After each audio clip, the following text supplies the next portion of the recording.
The money-hungry labeled league known as the NBA has been flamed by the media and fans over the last decade, chucking tons of threes, traveling, carrying, and all of the backlash the league has faced as the ratings and viewership have dropped since the new revolution of the game. The NBA has been pushing to focus on its globalization through social media as a way to reach fans all over the world, rather than trying to push them to tune into an ordinary matchup in the middle of January, which can already be difficult to do without having League Pass, cable, and a variety of other streaming services. Because of this push, combined with the players not playing as much or taking the regular season as seriously, it has driven some fans to only really tune in during the playoffs, as these games are the most high intensity and highly anticipated matchups of the year, with so many great teams having the chance to hold up the Larry O'Brien Trophy in June and throw a parade for their city. But due to the narratives being pushed in the media, this year's playoffs has to be special. So special that it can change the perception in the eyes of millions of fans who have already written off the NBA for good. Will the playoffs this season live up to the pressure, or will the NBA just get kicked down another notch? Hello everyone, I'm Mason, and there's a lot riding on this year's playoffs, so let's see what the hype is truly about. Hold on, gotta stay hydrated.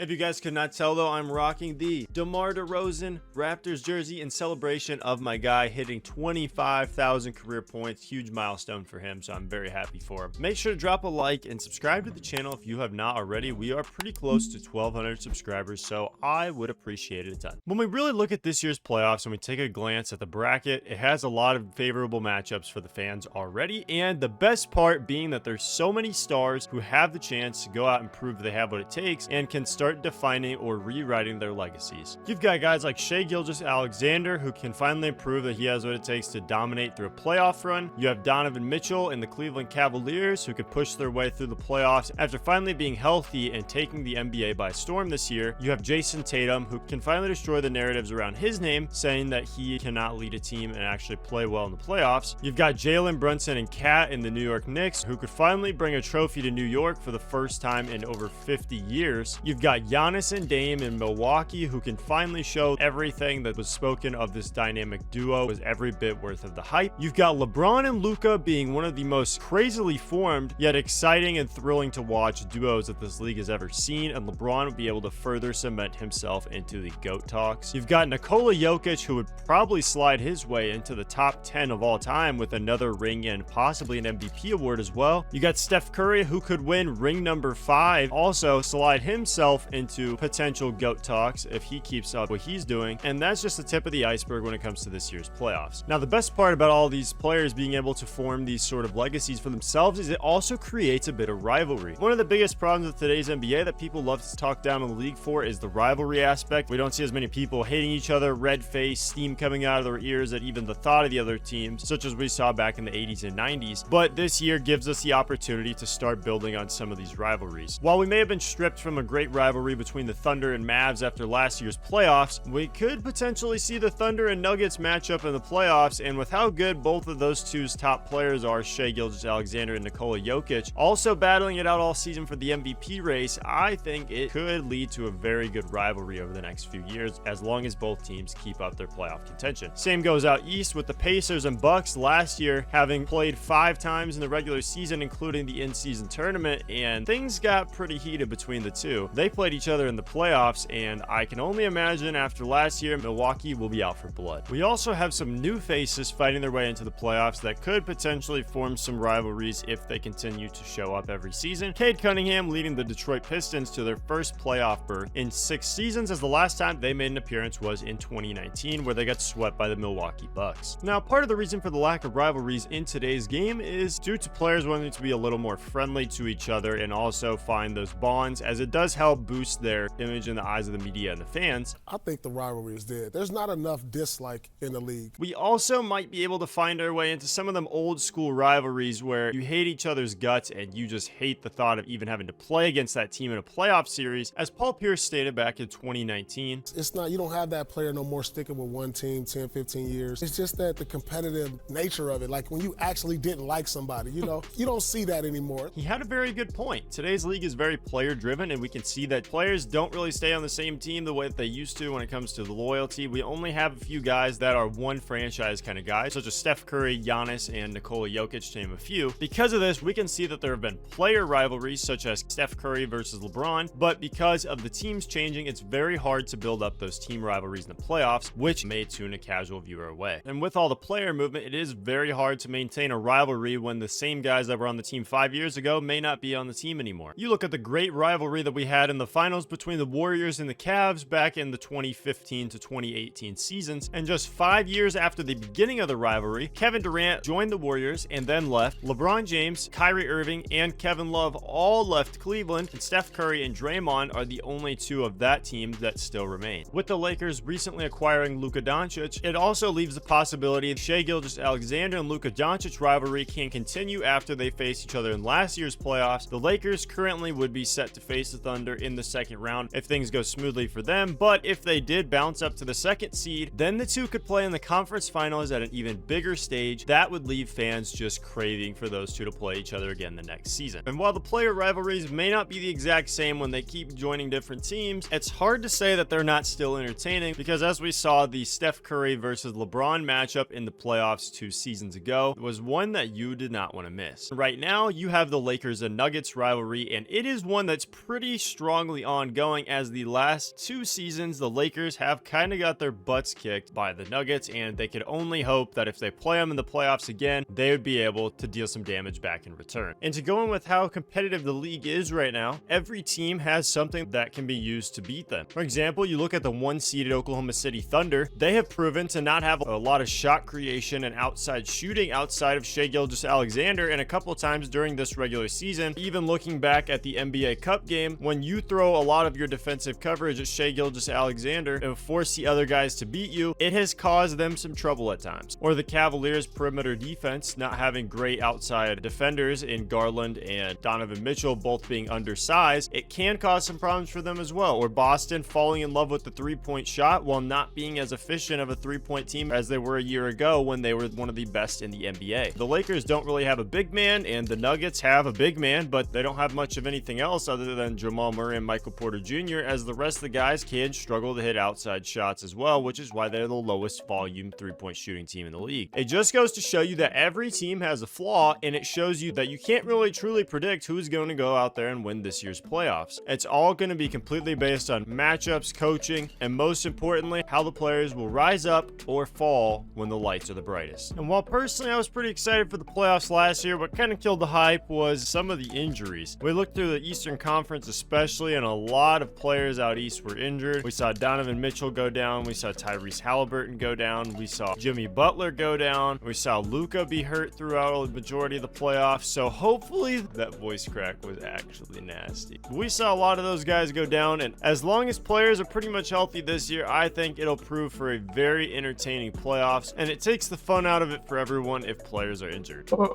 Now, one thing that the NBA has seen is some fluctuating viewership numbers all across the board, and in the playoffs, it is very hard to maintain these numbers if you don't have the most entertaining rounds. Ever since COVID happened, the NBA, especially in the finals, has kind of been very up and down, with last year's finals averaging 11.3 million viewers across the 5 games in the series, and the playoffs overall averaged 4.53 million viewers, a 12% decrease from 2023. Now, while numbers may not be everything, it would be a very good sign going forward for this year's playoffs to put up some pretty good viewership numbers, and I do believe that it will be a lot better than last year, as there should be some more competitive teams. And not just that, both the Lakers and the Warriors, the big market teams with the big stars everyone wants to see, those guys are very good this year, so it should be putting some more fans in the seats, and it should be putting some more eyes on those screens. And lastly, one of the best things for the NBA is the viewership numbers for foreign countries when their stars are playing very well. For example, in Canada, as you could imagine, if Shai Gilgeous-Alexander is putting up an incredible run, Canada's overall NBA viewership will increase by a lot, similar to how Serbia's NBA viewership increased by 66% when the Nuggets went into the NBA Finals and took home the trophy. It's very good for the sport to be the world's game, because it helps put more eyes onto these players that are very incredible at what they do, but more importantly, it shows the league's overall health going forward, and for the game to progress and get better rather than fall apart, which is a possibility with the current state of today's game, depending on how the general public perceives it. One thing that we've kind of seen in recent seasons is that Adam Silver has been a guy that's very much trying to modernize the league and change things in a way that is more appealing to fans worldwide, and it may be in his best interest to try to get the Celtics and Lakers to play each other in the finals to revive a rivalry that we have not seen since 2010, when it was Kobe and Powell versus Paul Pierce, Ray Allen, and KG. This would be the ultimate cash cow money printing machine for the NBA. They'd be able to charge so much for those tickets, and they would find millions of viewers tuning in on TV. Let's say that exact scenario doesn't happen. It is also possible we get a match of the Boston Celtics versus a team like the Oklahoma City Thunder, or even the Los Angeles Lakers versus the Cavaliers. The great thing about either of these matchups is seeing that a huge market team with a very large fan base would be going up against a small market team who would be seen as the media's underdog, such as if the Thunder played the Celtics. You would be able to kind of cheer for the Thunder just because they haven't won a title since moving to Oklahoma City, and that would be able to form a very great matchup. Last season, we were kind of robbed of that as the Mavericks weren't exactly fully healthy, but they did have an incredible playoff run to get to that biggest stage. And well, from what we've seen, the NBA is very publicly criticized by the former players, as we've recently seen guys like Shaquille O'Neal and Charles Barkley tearing down the NBA in today's current state, such as many other former players. But I think this year's playoffs has the potential to open their eyes to what the league is truly capable of. A team like the Denver Nuggets, who is dead last in three-point attempts per game, could dominate their way through the playoffs, led by Nikola Jokic at the helm. If they were to find a way to knock out the Celtics in the finals, the team that shoots the most threes, it would put to bed part of the narrative that every team only chucks threes, because the team that shoots the least would be the one taking home the trophy. I'd say the best benefit that the NBA has in the playoffs is the slight change in the officiating, that it is a little more physical, and they aren't going to call so many ticky-tack fouls. People can't talk so much about the flopping and foul baiting kind of stuff in the playoffs, because it's not going to be as strong of a narrative to push when guys are getting hit a tiny bit more, and they're not going to give them that whistle in the playoffs, as we've seen in previous seasons. So some of the unks of the past cannot call the guys soft in the playoffs if that's what they're keeping their eye on. It definitely does help the public perception a little bit, to say the least. And again, with how things are lining up, it looks like we're in for a very good playoff run with a lot of amazing matchups. This year's Western Conference, very similar to last year, has been super competitive, with the gap between the 2 seed and the 8 seed being only 5 games. It will come down to a race to the finish line for the end of the regular season to try to secure home court advantage going to the playoffs. And last year, we got some very great playoff series because it's such a tight Western Conference. The Clippers and Mavericks was a series you did not want to miss. The Thunder and Mavericks in the second round was also very incredible. Along with that, Nuggets and Timberwolves series in the second round was very, very great. Even though a lot of those games were blowouts, it was still a very, very entertaining series. Looking at the past 2 seasons, the Western Conference is very similar to how it was a little over a decade ago in the early 2010s, when we saw teams such as the Warriors, the Spurs, the Thunder, the Grizzlies, and the Trailblazers all finding their way into good playoff spots, led by their superstar caliber players, and it was a bloodbath right when you got to the playoffs. But that's the biggest thing to be thankful for in today's league. Because of how competitive and advanced teams have gotten, it has pushed for the skill gap between some of the higher teams and the middle teams to be narrowed for a lot more competitive playoff basketball, and it's very hard to tell who's going to make it to the top. Who do you have winning this year's NBA Finals? Please let me know down in the comments below. I'm a Thunder fan, so I'm going to say I would love for the Thunder to win, but also I could see a team like the Celtics going back to back. Make sure to drop a like, subscribe to the channel if you are brand new, and as always, see you next time, cuz.